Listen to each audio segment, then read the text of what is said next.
So mga ka-everyone, ayan, so bago tayo uwi guys, ay dumaano muna tayo dito sa kanilang mga sa kanilang mga tuyo. Okay, so, ayan, pipili tayo ng yung pinakamura na tuyo. Okay, so actually guys, ito yung napili natin.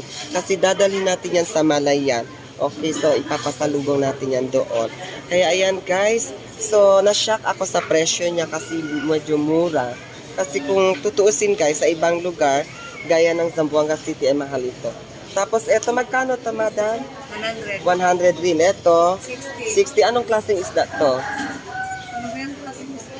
Ito, tamban. Okay, so, ang dami dito guys, naka-plastic cellophane, pero hindi na tayo bibili niyan kasi hindi namin ito naubos yan. So, bibili lang na tayo nito para ipapasalubong natin. Actually guys, naghahanap sana ako ng puset, Wala yung dried stock puset, pero wala